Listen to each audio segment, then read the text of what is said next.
Hello दोस्तों, सिनेफिल्म studio में आपका स्वागत है। आज हम बात करेंगे कि एज़ अ फ़िल्म मेकर और एज़ अ वीडियो एडिटर्स आपके लिए बेस्ट स्टोरेज डिवाइस कौन-सा हो सकता है? जैसे एसएसडी होता है, हार्ड डिस्क होती है। सबसे बेस्ट मतलब बेस्ट तो ऐसा कुछ नहीं होता, लेकिन एक तरह से आपके लिए सबसे बेस्ट कौन-सा हो सकता है? तो आज हम इसी के ऊपर बात करेंगे। तो चलो पहले हम बात करते हैं स्टोरेज डिवाइस जो है, वो कितने टाइप की होती है? अब देखो, ये एक तो होती है एसएसडी और एक होती है एचडीडी हार्ड ड्राइव। ये 2 तरह की मेनली हार्ड ड्राइव होती है। अब इन दोनों के अंदर भी टाइप हो जाता है। जैसे अगर एसएसडी हो, 2 तरह के होते हैं, एक इंटरनल होता है, एक एक्सटर्नल होता है। एक्सटर्नल और इंटरनल में 2 टाइप की होती है, एक सेटा एसएसडी होता है और एक एनवीएमई जो ये वाली एसएसडी है। और एचडीडी में क्या होता है, एचडीडी में भी 2 टाइप होता है। एक इंटरनल होता है, एक्सटर्नल होता है, उसके अंदर भी 2 होता है। एक अ, फ 5200 आरपीएम होती है, एक 7200 आरपीएम होती है। 7200 आरपीएम थोड़ा-सा ज़्यादा स्पीड उसकी ज़्यादा अच्छी होती है और थोड़ा उसको चलने के लिए पावर चाहिए होता है। 5200 आरपीएम जो है, इसकी उसकी स्पीड थोड़ी कम होती है। और इसके बाद अगर इससे ऊपर जाना चाहोगे, तो आ जाता है नेस या फिर रेड। अब ये कोई हार्ड ड्राइव नहीं होते, हार्ड ड्राइव यही इन्हीं में से सब हार्ड ड्राइव होती है, बट उसका जो इम्प्लीमेंटेशन होता है, वो चेंज हो जाता है। तो वो भी हम बात करेंगे। तो पहले हम बात कर लेते हैं एसएसडी के बारे में। तो देखो, एसएसडी जो होता है, महँगी आती है। इसका जो कॉन्स है वो महँगा है, बट इसका प्रोज़ है कि स्पीड अच्छी होती है, पोर्टेबल होती है, लॉन्ग लास्टिंग होती है। और ये महँगी कितनी होती है बताऊँ? तो ये 4 टीबी की ड्राइव है और ये लगभग मुझे पड़ा था 47,000 के आस-पास। तो इसकी अगर 1 टीबी की ड्राइव लोगे तो वो समथिंग आती है आपकी 10,000 रुपए के समथिंग की आती है। अलग-अलग ब्रांड की आती है, सैमसंग की भी आती है, सैनडिस्क की भी आती है, क्रूशियल की भी आती है, डब्ल्यूडी की भी आती है। आपके ऊपर डिपेंड करता है आप कौन-सा ले रहे हो। 500 एमबी की भी आती है, 512 एमबी की, वो भी समथिंग 7,000 या 5,000 के आस-पास पड़ती है।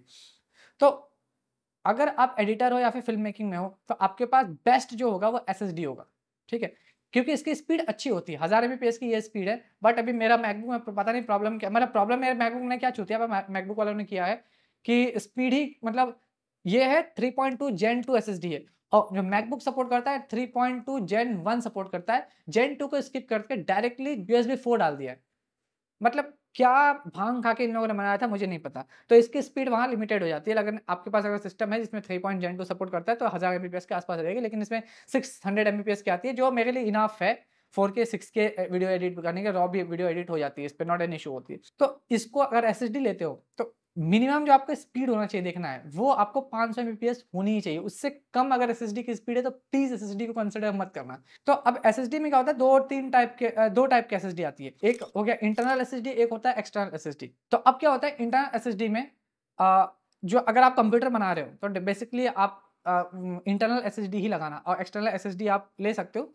लेकिन अगर आप इंटरनल एसएसडी आपके पास लगाने के आपके सिस्टम में कंप्यूटर में जगह है, तो आप ट्राई करना इंटरनली लगाना क्योंकि इसकी स्पीड ज़्यादा होती है। 7000 एमबीपीएस के आसपास आती है और इसकी 1000 एमबीपीएस। इसकी मैक्सिमम अभी जो मैंने देखा है वो 2000 एमबीपीएस एसएसडी है, सबसे महंगी है, लेकिन वो इतनी महंगी है कि उसमें जाएगा, घर जाएँगा उसमें। तो वो ये मत करना, अगर इंटरनल जगह है, आपका लैपटॉप कंप्यूटर बना रहे हो तो इंटरनली लगाओ। तो लेकिन अगर आप एक्सटर्नल ले रहे हो तो आप एक्सटर्नल की स्पीड मिनिमम आप 500 एमबीपीएस का स्पीड आप देख कर ही लेना। दूसरी हम बात करते हैं एचडीडी, एक्सटर्नल जो हार्ड ड्राइव आती है, जो बेसिकली जो सबके पास आपने देखा होगा, आप लोग के पास भी ऐसे ही होगा बेसिकली। ये जो होता है इसमें प्रॉब्लम क्या होती है, ये स्पीड नहीं डिलीवर कर पाती है। जब स्पीड नहीं डिलीवर करेगा तो आपका जो वीडियो फाइल है, जो हार्ड डिस्क में, ये तो वो एडिट करने में कंप्यूटर को ज़्यादा प्रेशर पड़ेगा, कंप्यूटर रीड नहीं कर पाएगा क्योंकि वो रीड करने का उसके पास तो पावर होगा। आपके पास मान लो i9 i7 प्रोसेसर है, उसके पास तो एडिट करने का पावर है, लेकिन आपका जो हार्ड ड्राइव है उस वो डिलीवर ही नहीं कर सकता। आप एडिट कर रहे हो, वो इस तरह का हार्ड ड्राइव लगाया, उसमें आपने क्लाइंट ने डेटा दिया, आपने डायरेक्टली कनेक्ट कर रहे हो, इस पे एडिट कर रहे हो। तो वो कंप्यूटर चाह के भी कुछ नहीं कर सकता, बॉटलनेक करेगा। तो एडिट करने के लिए पहली बात तो ये होता नहीं है और इस पे एडिट करना भी मत कभी भी। एडिट अब करने के लिए आपको चाहिए तो हार्ड ड्राइव जो आती है, अब ये हार्ड ड्राइव भी 2 तरह की आती है। एक आती है 5200 आरपीएम, एक आती है 7200 आरपीएम जो ये है। ये है 7200 आरपीएम की, ठीक है? और इसमें भी आता है इंटरनल और एक्सटर्नल दोनों आता है। तो आपका अगर कंप्यूटर बना रहे हो तो डेफिनिटली आप इंटरनल हार्ड ड्राइव लगाना।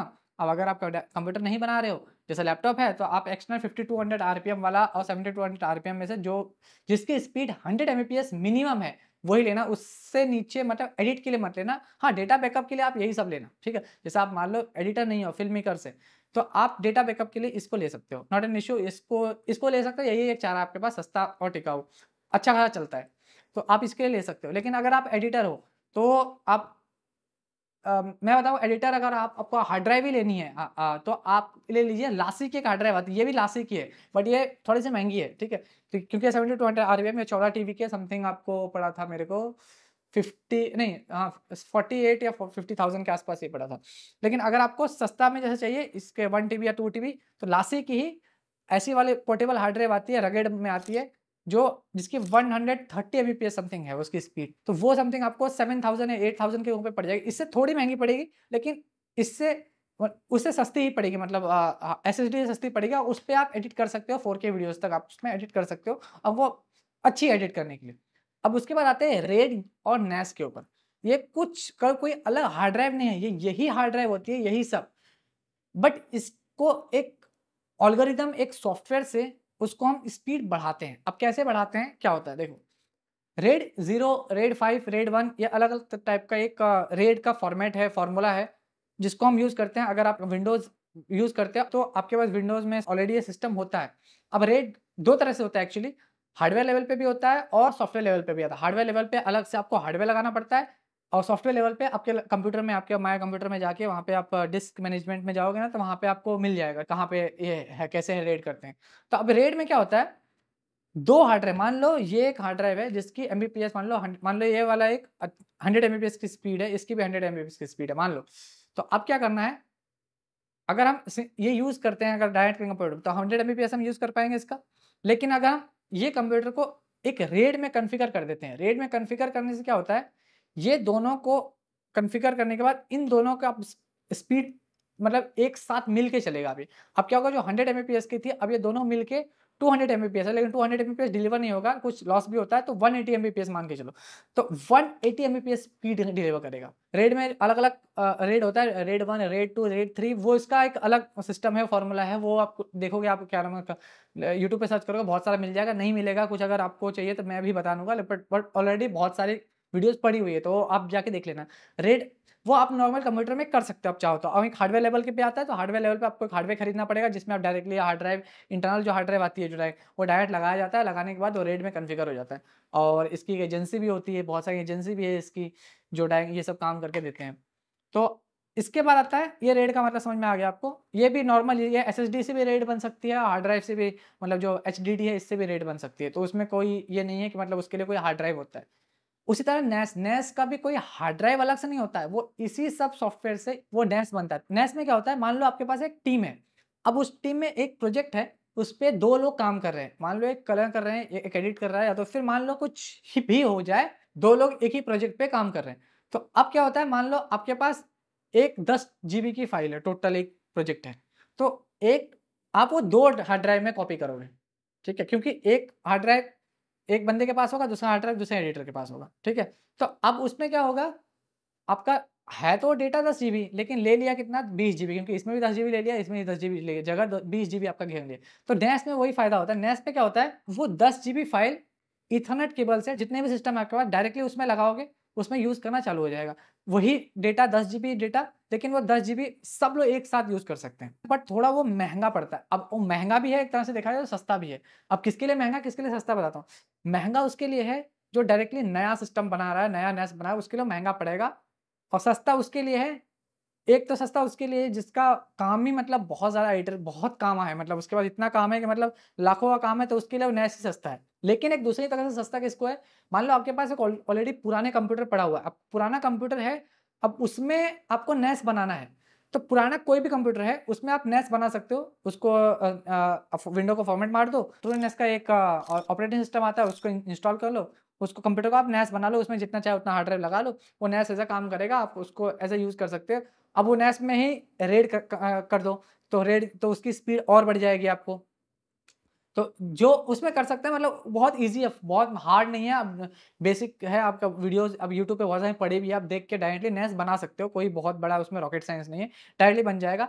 अब उसमें भी नॉर्मली ये सब हार्ड ड्राइव लगा दो, जितना चाहिए उतना लगाओ, वो नेस की तरह काम करेगा।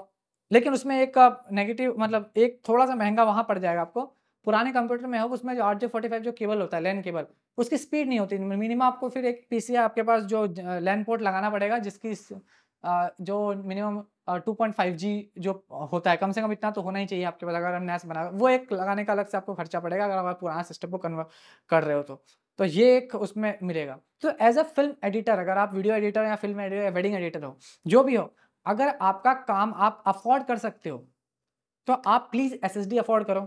अगर वो नहीं खरीद सकते, आपके पास नहीं है, तो मैं बोलूँगा वो लासी की एक हार्ड ड्राइव आती है जिसकी स्पीड अच्छी होती है, 130 एमबीपीएस की स्पीड आती है, वो आप खरीद लीजिएगा। प्लीज़ इस पे एडिट मत करना, कभी भी डेटा लॉस हो सकता है और डेटा लॉस हो गया तो समझो क्लाइंट आपका वो गया और ऊपर से लॉस होगा वो लॉस। बड़ी-बड़ी कंपनियाँ बंद हो चुकी है सिर्फ़ डेटा लॉस के चलते में। ये बैकअप ड्राइव होता है, इसमें डेटा रखना होता है। अगर आपका डेटा ज़्यादा है तो आप इस टाइप का जो हार्ड ड्राइव आती है वो ले सकते हो, ये लासी की है, ये भी ले सकते हो और इसके बाद आती है एक जी ड्राइव की भी आती है, ठीक है? वो भी आप हार्ड ड्राइव ले सकते हो। वो भी थोड़ा वो भी सब महँगा आता है, लेकिन वो भी एज़ अ कंसिडर कर सकते हो अगर आप एडिटर हो आपको हार्ड डिस्क लेना है क्योंकि सस्ता पड़ता है एसएसडी थोड़ी-सी बहुत महँगी पड़ती है, ये सही बहुत महँगा पड़ता है। उसके बाद अगर आप विंडो आपके पास है तो आप इंटरनल हार्ड ड्राइव लगाओ, इंटरनल बेसिक जो हार्ड ड्राइव होती है जो 70 टू 100 आरपीएम उसको ही बस रेड में कॉन्फ़िगर कर लो, वो स्पीड बढ़ जाएगी आपको। उससे ऊपर जाना है फिर आपके पास फिर तो नैस है ही है और नैस अगर आपका पुराना सिस्टम है पड़ा हुआ और 2-4 hard drive 1-2 hard drive 500 MB की या फिर 1000 1 टीबी का हार्ड ड्राइव पड़ी है, तो प्लीज़ नैस बना लो उसको। और उससे आप सीख भी लोगे और आपको मज़ा भी आएगा। तो यही था, अगर आपको और भी कुछ जानना है, फिर कुछ पूछना है तो प्लीज़ नीचे कमेंट कर दीजिए। मिलते हैं अगले वीडियो में। जय हिंद, जय भारत।